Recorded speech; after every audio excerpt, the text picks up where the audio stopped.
सिलीगुड़ी में Bhaktinagar traffic guard ने अवैध पार्किंग के खिलाफ मोर्चा खोल दिया है। आज एक बार फिर सेवक रोड इलाके में अवैध वाहन पार्किंग के खिलाफ भक्तिनगर ट्रैफिक गार्ड ने अभियान चलाया।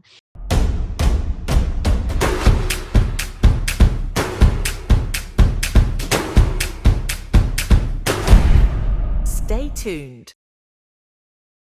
जहां अवैध रूप से वाहन पार्क करने वाले लोगों को जागरूक एवं सचेत किया गया। इस विषय में भक्तिनगर ट्रैफिक गार्ड ने बताया कि अभियान के दौरान किसी भी वाहन को जब्त नहीं किया गया है और न ही जुर्माना लगाया गया है।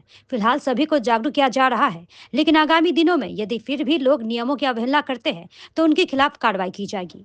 गौरतलब है कि शहर में ट्रैफिक की समस्या को कम करने के लिए सिलीगुड़ी मेट्रोपॉलिटन पुलिस द्वारा विभिन्न प्रयास किए जा रहे हैं। टोटो का विभिन्न रूट तय किया गया है, पार्किंग जोन भी चिन्हित की गई है। बावजूद लोग अवैध रूप से सड़कों पर वाहन पार्क कर रहे हैं, जिसके चलते जाम की समस्या उत्पन्न हो रही है।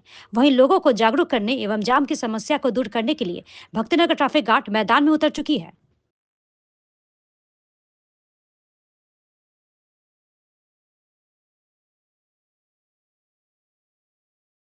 এখন এখানে দেখুন, এখানে রাস্তা চওড়া করা হয়েছে শিলিগুড়িবাসীর সুবিধার্থে, কিন্তু তারপরেও দেখা যাচ্ছে বিভিন্ন গাড়িগুলো আসছে, সেটা শিলিগুড়ি শহরের হতে পারে, বাইরের হতে পারে, যার অর্ধেকটা এই রাস্তা দখল করে আছে, পিচ রাস্তা। তাহলে রাস্তা বড় করে লাভ কী হলো? আর তারপরে একটা ব্যাপার আছে যে একটা সাধারণ নলেজের ব্যাপার আছে, যে রাস্তা দিয়ে গাড়ি যাচ্ছে, গাড়ি ওখানে আমি দাঁড় করিয়ে রেখে দিচ্ছি। এটা তো দেখুন রাস্তার মধ্যে রাখলে তো চলবে না।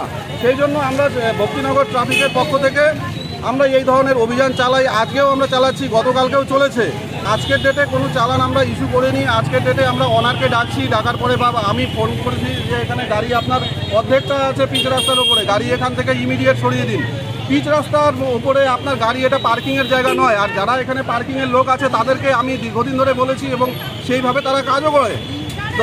যে পিচ রাস্তা আছে তারা ওই পিচ রাস্তা ছেড়েই কিন্তু ওখানে পার্কিংয়ের টোকন দেয়, কিন্তু কিছু ড্রাইভার আছে গাড়ি পার্ক করে দিয়ে চলে যায়, পার্কিংওয়ালার সাথে কথাও বলে না।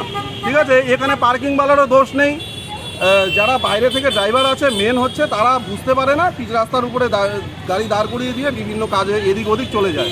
দুর্ঘটনা অনেক ঘটেছে এইসব কারণে, অবৈধ পার্কিংয়ের জন্য গাড়ি রেখে দিচ্ছে। তাতে কি হচ্ছে, রাস্তা শুরু হয়ে যাচ্ছে, মানুষের অনেক ইমার্জেন্সি কাজ থাকে, তারা যতটা কম সময়ে তারা পৌঁছানোর চেষ্টা করে গন্তব্যে। আর এই ধরনের এই আনঅথরাইজ পার্কিংয়ের জন্য নানান ধরনের দুর্ঘটনা ঘটে যাচ্ছে। অবশ্যই 100% ফাইন দেওয়া হবে, তাদের বিরুদ্ধে কারবাই করা হবে। আমাদের এখান থেকে পুলিশের তরফ থেকে ট্রেন নিয়ে আসা হয়েছে, গাড়ি টেনে নিয়ে আমরা থানায় নিয়ে চলে যাব, ভক্তিনগর থানাতে। ওকে, এরপরে যদি কেউ রাখার দুঃসাহস দেখায় তাহলে পরে 100% তার গাড়ি এখান থেকে টেনে নিয়ে যাওয়া হবে থানাতে এবং আমাদের যা কারবাই আছে সেটা করা হবে। Okay, sub inspector Rupam Ghosh, Bhaktinagar traffic guard.